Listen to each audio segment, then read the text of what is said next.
안녕하세요. 5월 1일 잠언 1장 1절로 7절 말씀 함께 읽겠습니다. 다윗의 아들 이스라엘 왕 솔로몬의 잠언이라. 이는 지혜와 훈계를 알게 하며 명철의 말씀을 깨닫게 하며 지혜롭게 공의롭게 정의롭게 정직하게 행할 일에 대하여 훈계를 받게 하며 어리석은 자를 슬기롭게 하며 젊은 자에게 지식과 근신함을 주기 위한 것이니 지혜 있는 자는 듣고 학식을 더할 것이요 명철한 자는 지략을 얻을 것이라. 잠언과 비유와 지혜 있는 자의 말과 그 오묘한 말을 깨달으리라. 여호와를 경외하는 것이 지식의 근본이오늘 미련한 자는 지혜와 훈계를 멸시하느니라. 오늘 우리가 나눌 잠언 1장 1절로 7절은 잠언 전체의 서문입니다. 잠언은 큰 속담집 내지는 교훈집 이렇게 세상은 이렇게 많이 알고 있습니다. 그러나 세상의 지혜와 지식과 잠언의 지혜와 지식은 분명히 다릅니다. 성경은 지식을 가볍게 여기지 않습니다. 결코 지식을 중요하게 여깁니다. 사소하게 여기지 않습니다. 지식은 우리 인류 문화와 우리 인류의 생활 발전에 크게 기여하는 소중한 것이죠. 그러나 성경은 여호와를 경외하는 것 위에 지식을 쌓으라 말씀하시는 것입니다. 세상에는 똑똑하고 지혜 있는 자들이 많습니다.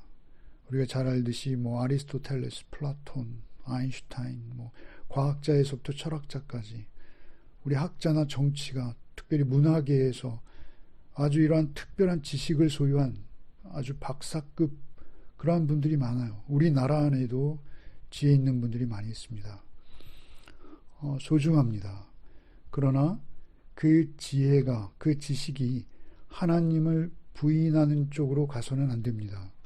내가 그만큼 많이 알고 똑똑해서 그 안 지식이 말이죠. 오히려 하나님을 부인할 수 있다라는 것이죠. 지식은 소중합니다. 문화유산입니다. 인류의 영원한 유산입니다. 그럼에도 불구하고 우리에게 중요한 것은 여호와를 경외함이라는 것입니다. 여호와를 경외함 없이 쌓인 세상의 지식, 세상의 지혜는 아주 무용한 것이고 그것은 오히려 오용될 수 있어요. 잘못 사용될 수 있어요. 소위 오늘날 많이 배웠다, 많은 지식을 가졌다 하면서도 하나님의 정의와 공의를 떠나는 자들이 더 많을 수 있다는 것입니다. 오직 하나님 말씀 안에서만 우리의 지식은 참 지식이 되는 것이죠. 결국 인생의 진정한 복은 구원에 이르는 것입니다.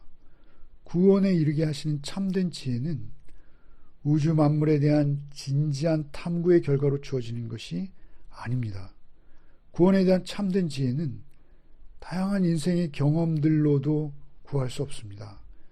오직 성경이 말하는 지혜는 절대 초월자이시며 창조주로서 우주의 역사와 인생의 모든 존재의 궁극적 근원이 되시는 하나님으로부터만 주어지는 것이죠.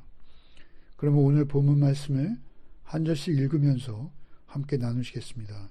1절에 이렇게 시작합니다. 다윗의 아들 이스라엘 왕 솔로몬의 잠언이라. 여러분 저자를 솔로몬으로 밝히고 있죠. 그러나 우리는 잠언 전체를 잘 알고 있습니다. 잠언은 솔로몬뿐만이 아니라 아굴, 루엘의 어머니 그리고 지혜자들이 여럿 등장하고 있습니다. 많은 현자들이 등장합니다. 여러분 그럼에도 1장에서부터 9장까지 이것은 특별히 젊은 자들, 특별히 솔로몬이 아들처럼 여기는 15개의 강화로 되어 있어요. 그 머릿말이 오늘 우리가 읽은 본문입니다. 솔로몬이 잠언에 기록할 때 솔로몬은 가장 권위 있는 자로 여겨졌습니다. 솔로몬은 잠언뿐만이 아니라 성경에서 전도서, 아가서, 그리고 시편에도 참여하고 있어요. 그런데 오늘 1절에는 다윗의 아들 이스라엘 왕 솔로몬의 잠언이라고 말하죠. 특별히 이스라엘의 왕이라는 것을 강조하죠. 여러분, 우리 솔로몬의 특별한 탄생을 압니다. 그는 소위 오늘로 말하면 서자 출생이죠. 그런가 하면 그의 직위 과정도 잘합니다. 그에게 많은 난관이 있었습니다. 아도니아가 왕위를 찬탈하려고 정치적으로 위기의 상황에 몰리기도 하고요. 그런 신분적 제한, 출생에 대한 제한과 환경적 제한에도 불구하고 그는 다윗의 신앙을 물려받았습니다. 그리고 왕위를 계승해서 오늘 1절에 특별히 강조하는 거예요. 다윗의 아들 이스라엘의 왕 솔로몬의 자문이라. 더군다나 그는 말이죠. 그는 지혜의 대표격이죠. 솔로몬이 특별히 맨 앞에 기록되는 것은, 특별히 저자를 밝히는 것은 솔로몬의 지혜의 권위를 먼저 강조하는 것입니다. 여러분, 우리가 잘 알듯이 열왕기나 역대기에 보면 솔로몬이 천번제를 구하죠. 하나님 앞에 천번제를 드리고 내게 무엇을 주랴 하는 하나님의 응답에 대해서 그는 세상의 부귀와 세상의 권력과 이런 것을 요구하지 않고 하나님 앞에 지혜를 요구했습니다. 그래서 이 잠언의 지혜는 솔로몬 개인의 속담이나 비유가 아닙니다. 우리가 잠언을 읽으면서 특별히 솔로몬의 저술에 대해서 이것은 하나님으로부터 주어진 지혜를 분명히 인식하고, 솔로몬의 잠언의 격언, 속담, 비유 등이 다 하나님으로부터 왔다라는 것이죠. 잠언이라는 이 히브리어는 격언, 속담, 비유입니다. 그래서 그냥 간단한 격언이 계속 이어지는 것 같은데, 사실은 이 잠언이라는 히브리어에는요, 선지자적 예언에 대해서도 사용됩니다. 그래서 이 솔로몬의 잠언은 선지자적 예언적 요소를 가지고 있습니다. 2절에 이는 지혜와 훈계를 알게 하며 명철의 말씀을 깨닫게 하며, 지혜와 훈계를 알게 하고 명철의 말씀을 깨닫게, 지혜와 훈계 알고 깨달아요. 그런데 그건 뭐예요? 지혜와 훈계요, 또한 명철의 말씀입니다. 지혜는 우리가 잘 아는 호크마라는 히브리어죠. 잠언에만 41번이나 등장하고 있습니다. 호크마는 판단력, 굳셈, 밀접함, 이렇게 사용되는 단어입니다. 더 적용하면 사려 깊음, 신중함, 이런 의미가 있습니다. 지혜는 결국 판단력과 굳셈과 밀접함을 가지고, 그리고 하나님께 이르는 길을 안내해 주는 거예요. 잠언에서의 지혜는요, 그러니까 하나님께 가는 그 길에서 우리가 벗어나게 되는 그릇된 길이 무엇인지를 알 수 있는 통찰력을 우리에게 주는 것입니다. 이 지혜는요, 다른 모든 지식의 근본이고 기초가 됩니다. 이 지혜가 없으면 다른 아무리 대단한 지식일지라도 그것이 소양이 없게 되는 것이고요. 사소한 지식일지라도 이 지혜, 하나님을 아는 지혜 위에 있으면 그것은 놀라운 능력이 되는 것이죠. 훈계는 지혜와 같이 등장해요. 늘. 지혜에 비해서 이 단어 자체의 의미는 굉장히 실천적 의미, 또는 도덕적, 교육적 훈련을 통해서 이 지혜를 습득한다라는 의미가 있어요. 그런데 지혜와 훈계를 알게 하며 명철의 말씀을 깨닫게 하며, 근데 이 지혜와 훈계를 알게 한다, 이 알게는 야다입니다. 야다, 우리가 잘 아는. 그냥 머리로만 아는 피상적인 지식이 아니에요. 어떤 이론이 아닙니다. 이것은 경험을 통해서 철저하게 체득하도록 되어진 것이 잠언의 기록이라는 것입니다. 명철은요, 참과 거짓을 구별하는 능력을 말합니다. 여러분, 지혜와 훈계를 알게 하며 명철의 말씀을 깨닫게 한다 하시죠? 명철의 말씀, 이 명철은요, 어떠한 상황 속에서든 참과 거짓이 있고 선과 악이 있어요. 그런데 우리가 그것을 분별하는 능력이 우리에게 없습니다. 그래서 무엇이 선한 것이고 무엇이 악한 것인지를 우리 구별하는 능력인데, 그것을 잠언은 우리에게 깨닫게 해주실 것이라는 것이죠. 앞으로 잠언을 충실히 우리가 묵상하며 따라갈 때 이런 은혜가 있을 줄 믿습니다. 3절에 보면 지혜롭게 공의롭게 정의롭게 정직하게 행할 일에 대하여 훈계받게 하며, 이렇게 지혜롭게, 공의롭게, 정의롭게, 정직하게, 이 사실은 네 가지가 이 수평적인 의미로 번역되었어요. 그러나 영어 성경 NIV라는 영어 성경이 있지 않습니까? 우리가 제일 많이 읽는 영어 성경이죠. 거기에는 의롭게, 공평하게, 정직하게 행하도록 해주는 훈계와 지혜를 얻게 하며, 이렇게 번역했어요. 사실 히브리어를 번역한다는 것은 쉬운 일이 아닙니다. 그래서 훈계와 지혜는 앞에서도 나왔죠. 그런데 여기서 훈계와 지혜와 지혜롭게, 공의롭게, 정의롭게, 정직하게가 동급이 아니라요. 이것은 무엇이냐면 훈계와 지혜가 말이죠. 의롭고 공평하고 정직하게 행하도록 해준다는 거예요. 우리가 어떤 확신이 의롭고 공평하고 정직하게 행할 수 없어요. 정직해야지. 정직한 게 좋지. 그러나 안 됩니다. 우린 자꾸 거짓되게 살아요. 그런데 그 정직을 우리가 정말 우리 삶 속에 드러내기 위해서는 지혜와 훈계가 있어야 되고, 그 지혜와 훈계가 우리에게 있을 때 의롭고 공평하고 정직하게 행하도록 한다는 거예요. 의롭다라는 것은 체데크예요. 공평하다는 건 미슈파트예요. 여러분, 너무 귀가 닳도록 저에게 들어온 말씀들이죠. 체데크, 공의, 미슈파트, 정의. 여러분, 이 시대에 누가 공의를 말하고 정의를 말합니까? 그러나 잠언에는 시작부터 공의와 정의를 행할 수 있는 능력은 지혜와 훈계를 통해서 온다는 거예요. 정직, 메시아르. 이거 다 뭐예요? 이거는 잠언은 어떤 개인이 세속적으로 성공하는 그러한 데 도움을 주는 글이라고 여기는 분들이 있어요. 그렇지 않습니다. 세속적인 성공을 도와주는 글이 아니라 우리가 공동체 안에서 하나님의 공의를 반영하고 정의를 실현하는 삶으로 우리가 우리의 삶을 드러내는 것, 그것으로 우리를 안내해 주는 것입니다. 여러분, 4절에 보면 어리석은 자를 슬기롭게 하며 젊은 자에게 지식과 근신함을 주기 위한 것이니. 여러분, 우리가 잠언 말씀 한 절 한 절이 소중하기 때문에요. 이 말씀을 좀 면밀히 살필 필요가 있어요. 시간의 제약이 있습니다만, 여기 어리석은 자는 말이죠. 어떤 설교에 들으면 요새 하나님이 없다는 자, 시편 14편 53편의 어리석은 자랑 동일시하는데 그것과 다른 단어입니다. 어리석은 자는 열려진, 공개된 이런 의미입니다. 여러분, 그렇게 설교하는 것은 너무 피상적으로 그냥 번역되어진 말로만 전하는 거예요. 사실은 이 어리석은 자라는 것은 어리석은 마음은 외부를 향해서 열려져 있다는 거예요. 외부를 향해서 공개되어 있다는 거예요. 아주 순진한 자라는 거죠. 그래서 외부의 유혹에 쉽게 넘어가는 자예요. 자기에게 좀 유리하면 말이죠. 어리석은 자, 여기서 어리석은 자는 하나님이 없다는 자가 아니라 아주 우둔해서 그 마음이 열려지고 공개되어서 누구든지 그것을 쉽게 쥐고 흔들고 유혹하고 넘어뜨릴 수 있는 그러한 자라는 것입니다. 어리석은 자를 잠언은 슬기롭게 한다. 슬기롭다라는 것은 악한 계략을 피하는 능력을 분별하는 그러한 슬기로움입니다. 그러니까 어리석은 자를 슬기롭게 하며 젊은 자에게 지식과 근신함을 주게 한.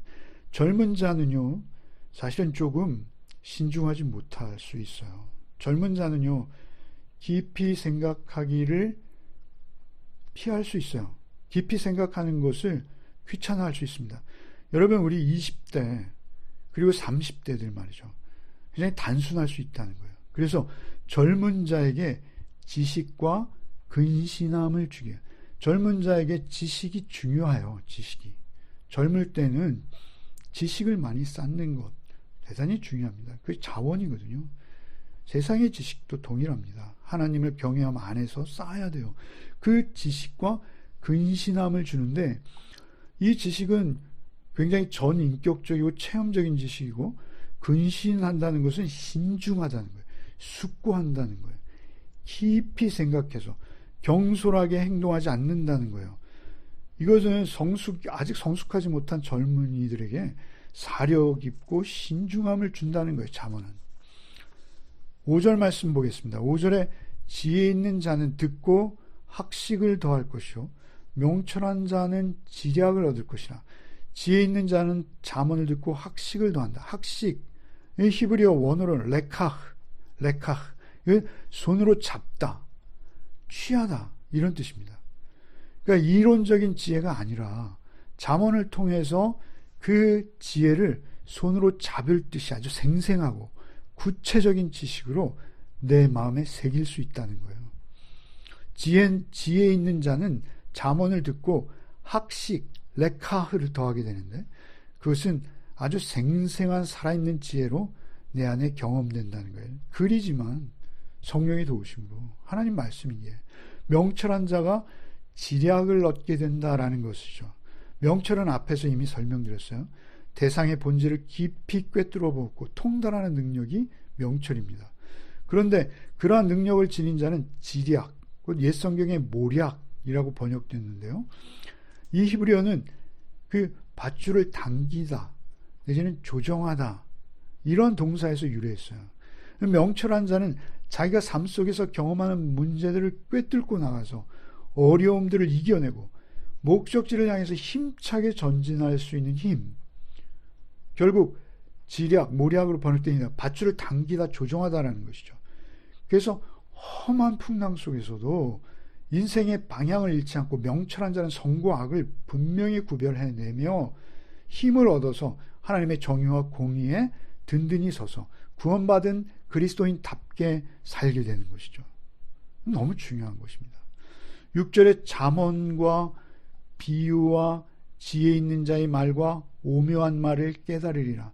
잠언을 통해서 잠언과 비유와 지혜 있는 자의 말과 오묘한 말을 깨달으리라, 이렇게 말하고 있어요.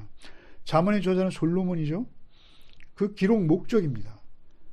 여러분, 잠언 자체가 뜻이 있어요. 격언이죠. 그 격언들, 그리고 그 비유와 지혜 있는 자의 말, 결국 하나님의 말씀입니다. 오묘한 말, 인간의 지혜로는 깨달을 수 없는 그런 말들이에요. 그 오묘한 말들을 깨닫게 해주셨다는 거예요. 우리가 성경을 피상적으로 읽으면요, 여러분 깨달을 게 하나도 없습니다. 그러나 성경을 하나님의 말씀으로 신뢰하며 그 말씀을 읽을 때 오묘한 말이 돼요. 그런데 그 오묘한 말을 우리에게 깨닫게 해주시는 거예요. 잠언은. 오늘 가장 중요한 말씀이 7절입니다. 여호와를 경외하는 것이 지식의 근본이오늘 미련한 자는 지혜와 훈계를 멸시하느니라. 이 말씀은요, 잠언 전체를 흐르고 있는 주제입니다. 그리고 또한 성경 전체를 흐르고 있는 주제이기도 해요. 여호와를 경외하는 것이 지식의 근본이오늘 미련한 자는 지혜와 훈계를 멸시한다. 경외한다, 아르아트. 이 아르아트라는 히브리어의 원형은 야레입니다. 야레. 두려워하며 동시에 존경하는 것을 말해요. 이 야레라는 히브리어는요, 단순한 공포나 그런 두려움이 아닙니다. 경외한다는 것은 인격적으로 존경하고 선망한다는 의미가 있어요. 그래서 인간의 무능과 달리 하나님께는 지극히 거룩하시고 악을 미워하시고 결국 심판하고 징계하는 분이시잖아요. 그분 앞에서 우리는 두려움을 가져요, 당연히. 그리고 동시에 이스라엘을, 특별히 나를 선택하신 그 크신 사랑으로 나를 구원하시며 축복하시고 인도하시는 그 하나님을 향한 존경과 기쁨이 우리 안에 있어요. 그것을 경외라고 하는 겁니다. 경외. 그렇게 하나님을 경외하는 것이 우리의 모든 지혜와 지식의 근본이에요. 근본. 예? 근본이라는 말은 머리, 꼭대기, 정상. 히브리어의 그 히브리 사전의 의미는, 근본이라는 사전적 의미는 머리, 꼭대기, 정상. 그러니까 하나님을 경외하는 것이 우리의 머리요, 꼭대기요, 정상, 가장 중요하다는 거예요. 그래서 잠언 전체를 가장 강력하게 흐르는 지혜의 개념은요, 여호와 경외해야 하는 신앙입니다. 여호와 경외의 신앙. 여러분, 이스라엘의 지혜와 지식은 여호와를 경외함에 뿌리를 두고 있어요. 그래서 잠언은 여호와 경외로 시작하고 여호와 경외로 끝나죠. 여러분, 오늘 이 1장 7절 말씀은요, 잠언 끝부분, 잠언 31장 30절에 이렇게 반복돼요. 고운 것도 헛되고 아름다운 것도 헛되나 오직 여호와를 경외하는 여자는 칭찬을 받을 것이라. 그러니까 현숙한 아내에 대해서 이야기를 하는데요. 그런데 그 여호와를 경외하는 여자가 아름다운 것과 고운 것과 비교할 수 없이 소중하다는 것이죠. 우리에게 가장 중요한 거예요, 여러분. 우리가 결혼할 때요, 여러분, 미모에 너무 속으면 안 되는 것이죠. 여호와를 경외하는 여자가 지혜로운 여자예요. 하나님을 무서워하는 여자. 그게 우리의 배필이 되어야 된다는 것이죠. 이스라엘에게 여호와의 경외 사상은 하나님께서 세계를 창조하셨고 지금도 세계를 운행하고 감독하며 우리를 최종적으로 심판하실 분이 하나님 한 분뿐이시라는 것을 인정하는 것입니다. 그 지혜 역시 어리석은 사람이나 경험이 부족한 사람을 가리키는 하나님의 음성이에요. 여러분, 지혜는요, 하늘의 음성입니다. 여러분, 지혜를 얻는 것은 하나님을 경외하는 것과 같이 맞닿아 있습니다. 그래서 잠언이 알려주는 지혜 안에서 우리가 새로운 삶을 시도하고 새로운 삶을 결단할 때마다 여러분, 우리에게 드는 감정이 있어요. 그건 무엇이냐면 하나님은 경외의 대상이구나. 하나님은 두려움과 존경의 대상이구나. 여러분, 잠언은 우리가 앞으로 묵상해 갈 터인데 하나님은 우리에게 주시는 인격적 교제가 있거든요. 여러분, 잠언은 우리의 머리의 지식을 가슴으로 내리는 그런 성경입니다.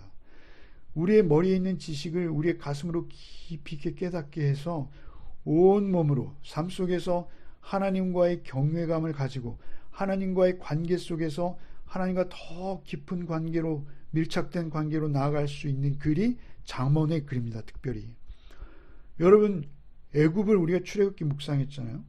애굽은 지식만을 강조하는 사회예요. 여러분, 애굽의 지식을 우리가 무시할 수 없습니다. 그들이 가지고 있는 지식, 그들이 만든 문화유산을 보십시오. 지금 대형 박물관, 루브르 같은 곳에 애굽의 문화재로 가득하지 않습니까? 인류의 자랑입니다. 그러나 여러분, 그것이 하나님 경외에 뿌리를 두지 않을 때 그것은 질적으로 말이죠. 그것은 수준이 굉장히 낮은 게 돼요. 여러분, 탁월한 지혜는 오직 하나님 안에서만 있습니다. 그래서 지혜가 앞으로 우리가 잠언을 묵상할 때 지혜가 마치 인격처럼 표시돼요. 지혜가 내 집 문 앞에서 기다리고 지혜가 나를 찾아오고 지혜가 창조 전부터 있었고 뭐 이런 식으로 지혜를 계속 소개하시는데 그 인격은 결국 하나님일 수밖에 없습니다. 하나님께서 우리에게 음성으로 들려주시는 거예요. 앞으로 잠언을 묵상해 가실 때 하나님의 음성을 듣고 하나님을 향한 경외감으로 하나님과 친밀한 관계로 나가는 복이 우리 열매 가족들에게 있기를 바랍니다. 주님, 감사합니다. 오늘도 잠언의 말씀을 주셔서 우리를 새날 새 삶으로 인도하시니 참으로 감사합니다. 주님, 주님의 지혜와 지식의 말씀, 그것의 모든 근본은 하나님 경외에 있음을 우리가 깊이 깨닫게 하시고 우리의 감정이, 우리의 생각이 늘 하나님 경외함을 떠나지 않게 하여 주셔서 우리가 열심히 배우고 익힌 세상의 지혜와 지식도 하나님 경외함을 뿌리로 하는 지혜와 지식이 되게 하셔서 그것이 하나님의 공의와 하나님의 정의와 하나님의 사랑 안에서 그것이 더 빛을 발하는 우리들의 삶이 되게 하여 주옵소서. 예수 그리스도 이름 받들어 기도하옵나이다.